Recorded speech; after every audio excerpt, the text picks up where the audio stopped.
Olá, estudantes. Sejam todos bem-vindos à videoaula do módulo 1, unidade 1, da disciplina Marketing Digital e Mídias Sociais. Eu sou o professor Felipe Quevedo e sou o professor responsável por essa disciplina. O módulo 1 tem como título Fundamentos do Marketing Digital e Mídias Sociais, e a unidade 1 tem como título Marketing Digital, Conceitos e Definições. Esta unidade que nós veremos nesta videoaula. O objetivo de aprendizagem desse módulo é compreender os conceitos e definições do marketing digital e mídias sociais. E o texto base para leitura é o texto da Isadora Assad, Web Marketing, mais especificamente o capítulo 1 desse livro, a página 6 a 21. E esse livro está disponível no ambiente virtual de aprendizagem de vocês. Então, vamos lá. Então, primeiro, o que é marketing? O web marketing ou marketing digital pode ser definido como uma forma de impulsionar o negócio com a utilização de canais digitais, mantendo sempre o alinhamento com a estratégia geral de marketing da organização. Então, o marketing como um todo, o marketing de maneira geral, ele está relacionado com ser o elo de ligação da empresa com o mundo, né? Seja com os consumidores, com os fornecedores, com todas as pessoas interessadas na empresa. Ele faz esse papel. O marketing digital ou web marketing é uma ferramenta disponível dentro desse universo do marketing, quando nós falamos ou focamos nas estratégias, nos canais digitais. Então, o web marketing ou marketing digital, ele está dentro, sempre alinhado com o marketing geral da empresa, com a estratégia mercadológica da empresa.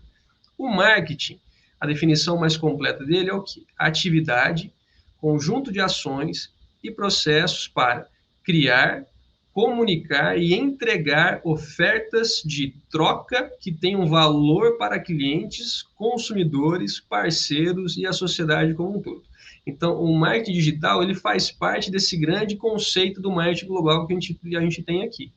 Esse conceito, como vocês podem perceber, ele é bastante amplo. Então, nós temos aqui conjunto de ações, criar, comunicar e entregar, ofertas de troca de valor para os clientes. Então, são vários mini conceitos dentro desse conceito aqui. Ele é bastante relevante porque, ao entender esse conceito, a gente consegue entender tudo aquilo que pode englobar o campo do marketing e das estratégias mercadológicas. Vamos dar uma olhada agora aqui, passo a passo, dentro desse conceito aqui. Nossa primeira palavra-chave é troca. Então, troca no marketing é o processo em que duas partes estabelecem uma transação que seja benéfica para ambas, tá? Então, a troca do ponto de vista mercadológico é quando eu tenho pelo menos duas partes envolvidas, né, uma troca com a outra, e esse processo ele tem um resultado que é benéfico para os dois. Isso é muito importante. Quem oferta, né, no caso da maioria das vezes das empresas, o que elas devem? Devem estabelecer o seu público-alvo para que a gente consiga entender, então, quais são as necessidades, quais são os desejos, as dores desse público, entender como ele se comporta, como eu devo me comunicar com ele. Então, ao estabelecer o público-alvo, eu tenho que entender quem é esse público e o que ele quer. A partir disso, então, eu defino os desejos e necessidades que eu vou buscar suprir, né? Como empresa, né? Ou como marca, como um profissional, um prestador de serviço, enfim, como aquele que está ofertando algo, dificilmente eu vou conseguir suprir todas as necessidades e todos os desejos do mercado. E mesmo quando eu defino um público-alvo mais específico, ainda é difícil a gente conseguir suprir todas as necessidades desse público. Então, eu preciso entender o seguinte: quais necessidades, quais desejos eu consigo suprir? Eu vou buscar suprir. A partir disso, então, eu posso acompanhar como o consumidor está fazendo uso dessa oferta. Então, ele está, de fato, comprando, ele tem um processo de recompra, ele ficou satisfeito, o produto ou o serviço que eu estou ofertando, ele faz sentido, né? Lembrando que a troca é quando eu tenho algo que é benéfico para as duas partes. E é importante que, para a empresa ter sucesso duradouro, ela promova melhorias constantes. Então, por mais que o meu produto, a minha oferta, ela seja adequada para as necessidades e desejos do meu público-alvo, essas necessidades e desejos podem ir evoluindo, se alterando ao longo do tempo. Então, essas mudanças, elas precisam ser contempladas para a empresa, porque senão ela faz um produto específico para um público. E aí, depois de 5 anos, vamos imaginar que esse público mudou os seus desejos, suas necessidades mudaram, muito ou pouco, tanto faz, mas a empresa não mudou nada. Então, aquele produto que era adequado, ele passa a ser inadequado. Então, não é mais uma troca benéfica para os dois lados.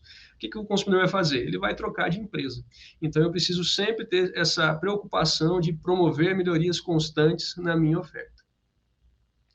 Para quem consome, né, também tem algumas coisas que ela pode fazer ou deve fazer. Então, quem consome deve identificar que possui necessidades ou interesses. Então, é preciso que o consumidor entenda que ele precisa de algo, né, que ele tem uma necessidade. Esse é o primeiro passo dentro do processo de decisão do consumidor, a identificação de uma necessidade. Depois disso, estar disposto a fazer uma troca para suprir a sua necessidade, ou seja, eu tenho um problema e eu estou disposto a fazer uma troca para resolver esse problema, ou estou disposto a gastar meu dinheiro para resolver esse problema, a fazer uma compra, efetuar a compra de um produto, de um serviço, enfim. E, finalmente, estar habilitado a fazer essa troca. Então, o consumidor ele tem que ter condições de poder fazer essa troca. Estar habilitado no sentido de ser responsável pelo seu dinheiro, dependendo do tipo de produto, até maior de idade, eventualmente, ou também estar habilitado no sentido de ter acesso à empresa, que pode ser um acesso online, né, mas ter esse acesso, ter condições de fazer a compra, seja de condições de ter um cartão de crédito, ou de poder fazer o cadastro, enfim, estar habilitado para fazer essa troca. Só a partir daí a gente consegue, então, de fato, ter um processo de troca benéfica para ambas as partes. Então, a empresa, né, pressupõe e observa e verifica características do consumidor, apresenta uma oferta alinhada ao que ela observou e recebe o feedback e melhora constantemente. Então, ofertei, né, escuto o que o consumidor falou, né, vejo se ele ficou satisfeito, não ficou, e vou melhorando. O consumidor, ele tem uma necessidade, ele está disposto a fazer uma troca para suprir essa necessidade e está habilitado a fazer essa troca. Então, dessa forma, a gente tem o processo de troca no marketing. Quando vocês ouvirem falar sobre troca, é disso aqui que a gente está falando. O valor, né? Então, voltando no conceito, eu tenho uma troca, né? Eu vou entregar ofertas de troca de valor. Então, o valor é o quê? É um resultado da comparação entre benefícios e custos para o meu consumidor, né? O ponto importante aqui é compreender que existem alguns tipos específicos de benefícios e custos que precisam ser levados em consideração na hora de se desenvolver uma oferta. Então, o que é valor? Que é um produto de valor para o consumidor. Não é um produto caro, não é o produto mais caro, um produto premium, algo que traga status, nada disso. O valor, ele é uma percepção do consumidor. Então, diferentes consumidores percebem valor de maneira diferente também. Então, tem produtos que têm muito valor para o consumidor, e para outro consumidor o mesmo produto não tem valor, não vale a pena comprar. Então, essa conta de se vale a pena ou não vale a pena, se tem valor ou não, geralmente se dá na comparação entre benefícios e custos.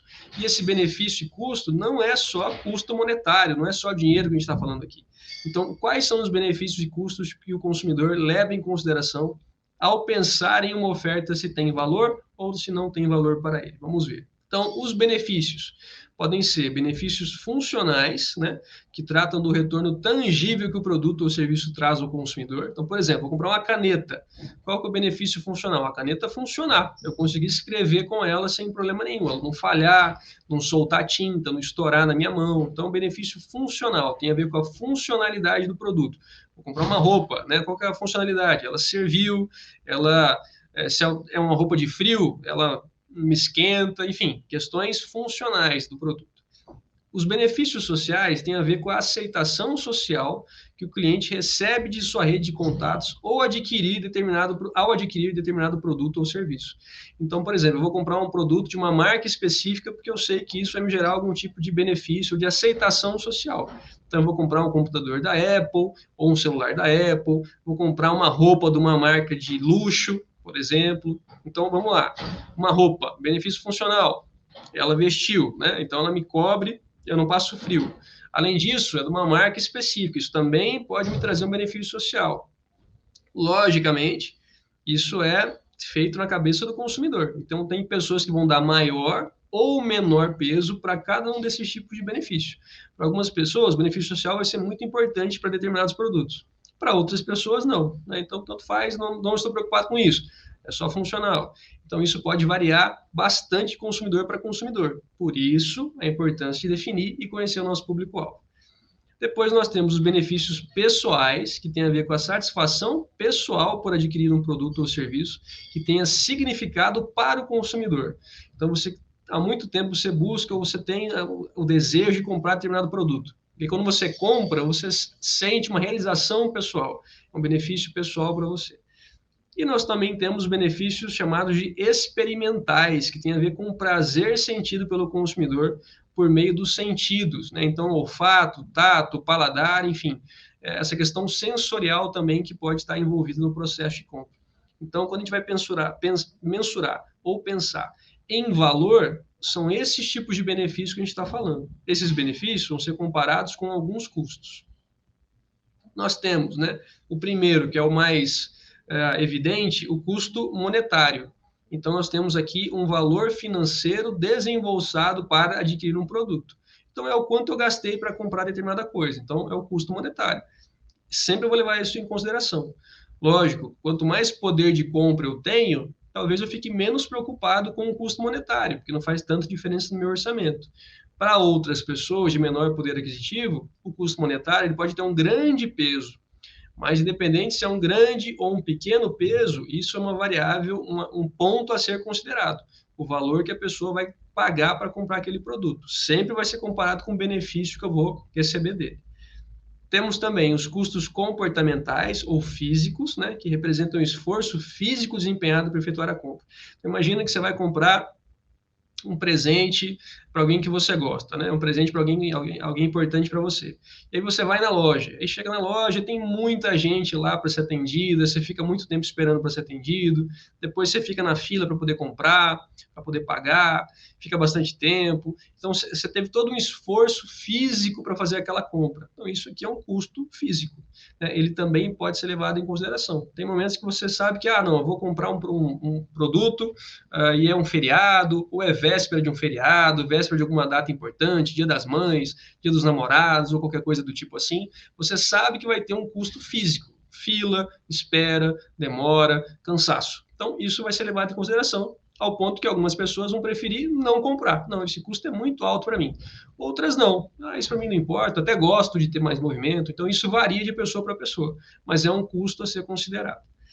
Temos também os custos temporais, relacionado com o tempo investido para efetuar a compra, né? Então, tem compras que a gente faz muito rápido e tem compras que a gente demora muito, seja pesquisando o produto, conhecendo mais sobre ele, até que você realmente esteja pronto, seguro, confiante para comprar, né? Então, vou trocar de computador. Então, você pesquisa as marcas, pesquisa a configuração, promoção, preço, lojas, frete, várias coisas. Você gasta muito tempo pesquisando até que você possa comprar o produto. Isso é um custo temporal da sua compra.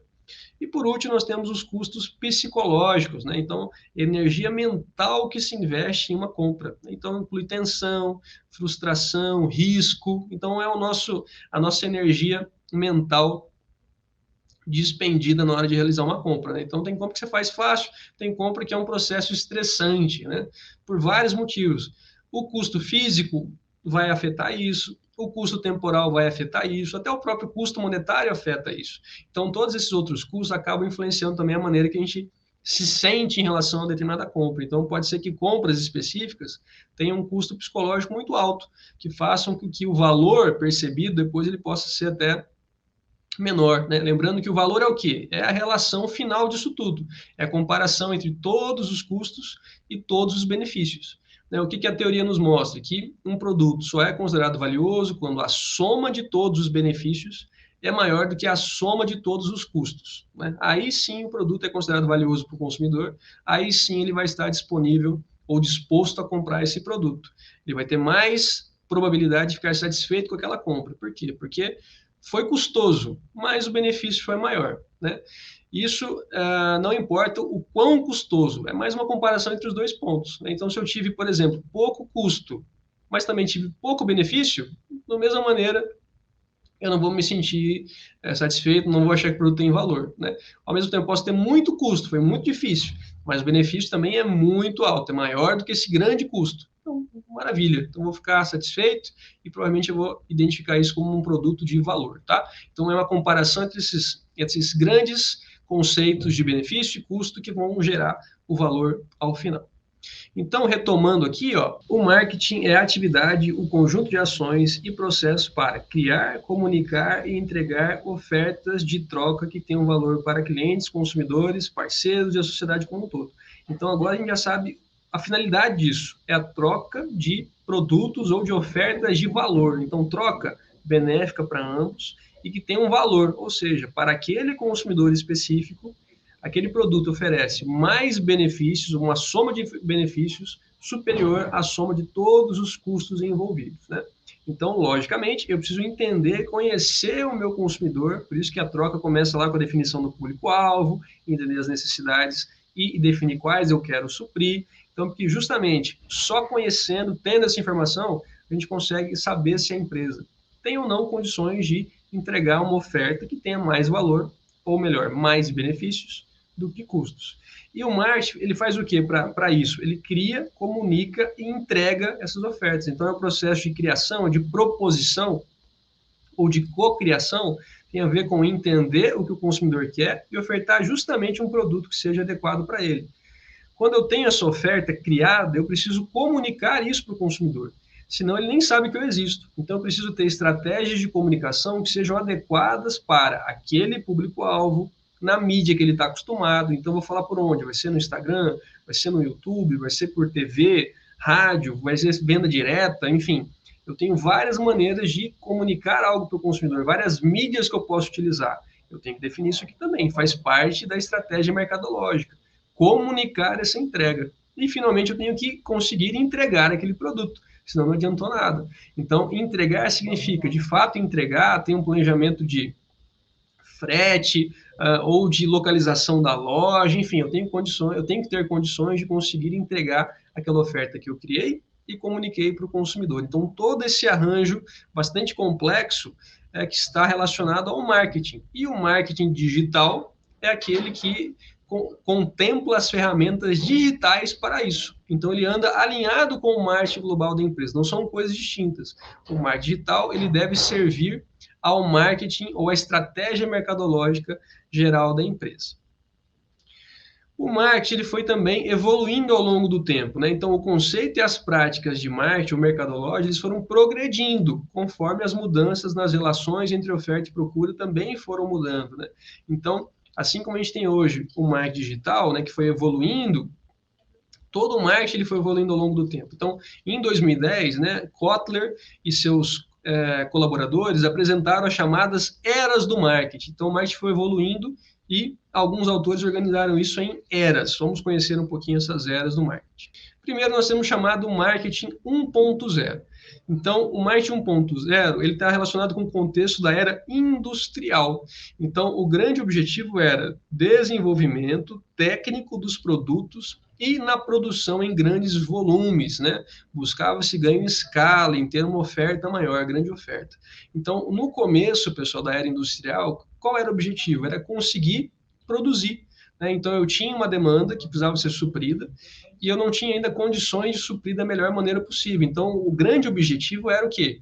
Produzir em grande volume, né? Então, eu buscava ter um ganho de escala, ou seja, diminuir o meu custo fixo, ter uma grande produção e colocar isso à disposição, oferecer uma grande oferta para o público. Esse era o objetivo.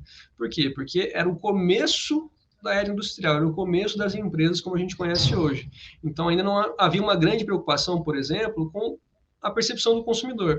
Por quê? Porque tinha pouca oferta, então o consumidor compraria aquilo que estaria à disposição. O grande objetivo era produzir, era conseguir fazer isso, ter um desenvolvimento técnico para produzir em grande volume. Avançando, nós temos o marketing 2.0. Então, nesse caso, eu tenho um excesso de oferta que gera problemas. Então, no marketing 1.0, o que eu quero? Produzir, produzir, produzir. Chega um momento que a oferta ela supera a demanda. Né? Então, agora eu tenho mais produto ofertado do que pessoas para comprar. Isso gera um problema. Então, agora a ênfase passa a estar nas vendas. Agora eu tenho que conseguir conquistar o meu consumidor, porque agora ele tem mais opções do que vontade de comprar. Então, se eu tenho uma oferta maior do que a demanda, o consumidor ele tem mais poder de barganha aí. Então, o marketing passou a ser voltado para o consumidor. Né? E aí nós temos ainda uma visão do consumidor reativo, aquele que recebe informações e realiza compras. Então, aqui é um começo de uma evolução. O chamado marketing 3.0, né, nós temos a necessidade de conhecer o consumidor de forma mais ampla. Então, aqui, pessoal, percebe que a gente vai evoluindo nessa ideia. Então, a partir do momento que a oferta superou a demanda, cada vez mais eu tenho mais produtos à disposição, fica mais importante também eu conhecer o consumidor. Então, no marketing 3.0, necessidade de conhecer o consumidor de forma ampla. Né? Então, aí começam vários estudos do processo de decisão de compra, né? Consumidor considerado com mente, coração e espírito. Então, alguém completo, que tem emoções, que tem raciocínio, mas que também tem o lado emocional. Então, eu começo a entender que o consumidor é mais complexo e as empresas passam a dar valor para esse conhecimento, para entender o consumidor. Por quê?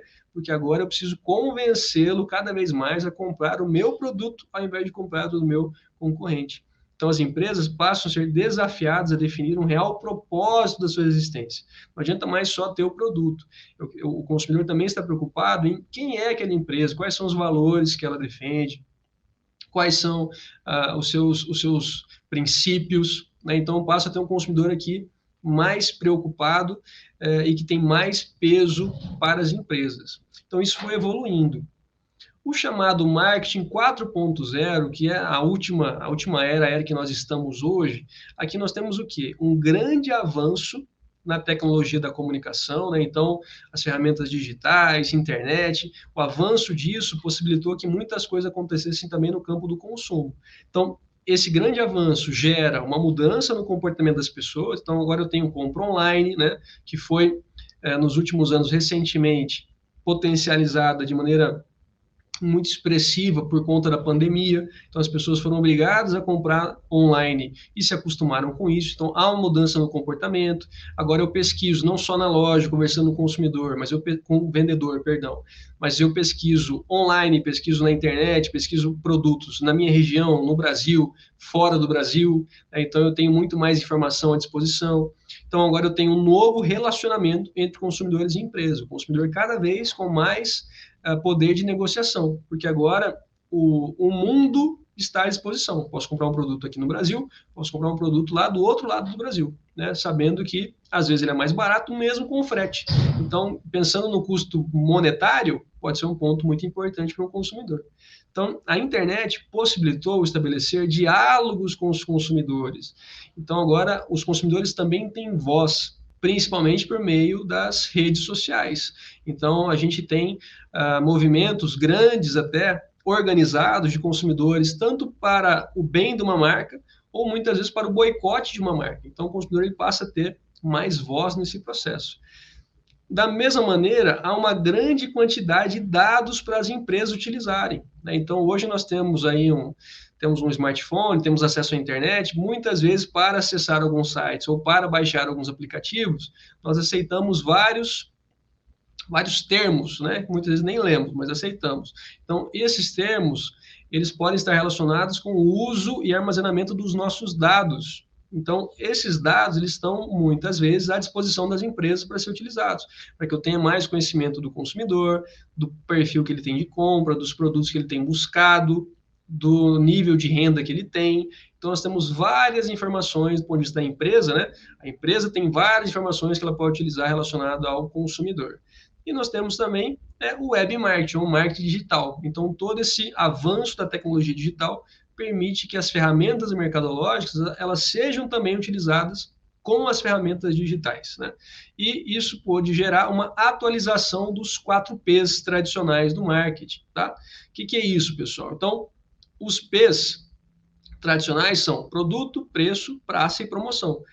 No marketing 4.0, né, alguns autores trazem uma possível atualização. Então, o produto ele se torna cocriação. Então, eu tenho maior possibilidade de personalização daquele produto. Então, uma cocriação, o que é isso? Ele é criado juntamente com o consumidor. É um produto que é personalizado para ele. o preço ele se torna uma moeda, então a precificação é dinâmica, por meio de e-commerce, aplicativos, marketplaces. Então, muitas vezes você tem um preço que ele é variável. Duas pessoas pesquisando no mesmo site podem achar preços diferentes, seja porque a pessoa tem pontos, ou pelo histórico de pesquisa, algum tipo de benefício, ou mesmo marketplace. Então, num site está um preço assim, no outro site está um preço um pouco mais barato, um pouco mais caro, então tem diferença em relação a isso. A praça, que é a localização, se torna ativação comunitária. Então, o que é isso? Uma necessidade de agilizar a chegada do produto para os consumidores. Então, eu quero comprar online, mas eu quero que isso chegue na minha casa o quanto antes. Então, isso deve ser uma preocupação das empresas. E, por último, a promoção se torna uma conversa. Então, os canais de comunicação passam até agora duas vias, ou seja, eu falo para o consumidor, mas o consumidor também consegue falar comigo, né? Ele também consegue postar, ele também consegue se manifestar, ele também consegue viralizar, né? Então, a informação ela passa agora a vir de dois lugares. A empresa fala, mas o consumidor também fala. Então, no Marketing 4.0, a gente tem muito forte a influência da tecnologia e da internet nesse processo, o que gera também, logicamente, as ferramentas do marketing digital. Seguindo aqui, pessoal, a gente tem que falar sobre a definição do público-alvo, né? Então, percebam que tudo aquilo que a gente tem falado nessa videoaula está muito relacionado com o poder ou capacidade que a empresa tem de conhecer o seu público, né? Só conhecendo o público que eu vou ter condição de saber a sua necessidade, aquilo que tem valor para ele, os seus benefícios, os custos, as mídias que ele utiliza para eu poder me comunicar. Então, tudo está relacionado com conhecer o consumidor. E antes de conhecer o consumidor, é importante que eu defina o público-alvo da empresa, aquele consumidor que, de fato, eu vou conhecer. Então, o marketing ele se preocupa em atender as necessidades e desejos de pessoas. Dessa forma, a definição de qual público será atendido é um elemento primordial em qualquer estratégia mercadológica. Se eu não conheço o público, eu não tenho como definir, eu não tenho como conhecê-lo mais profundamente, conhecer suas necessidades, e todas as minhas estratégias ficam mal direcionadas. Então, eu tenho o chamado de desenvolvimento de ofertas de acordo com a demanda, tá, pessoal? Então, eu não faço produto e vejo se alguém tem interesse. Não, eu olho para o público, defino aquele que eu quero, chamado de público-alvo, pesquiso, busco informações sobre esse público, conheço suas necessidades, conheço os seus desejos, defino quais dessas necessidades e desejos eu tenho condições e quero suprir, e a partir disso, então, eu desenvolvo uma oferta justamente para isso. Então, a oferta de acordo com a demanda. Isso que é o processo de definição do público-alvo. É mais do que saber para quem eu quero vender, é entender que, dependendo de para quem eu quero vender, o meu produto pode ser assim ou pode ser de outra maneira. Então, eu tenho que conhecer aspectos demográficos, né? Então, saber a idade do meu público, saber a questão de gênero, saber questões de classe social, então, questões demográficas.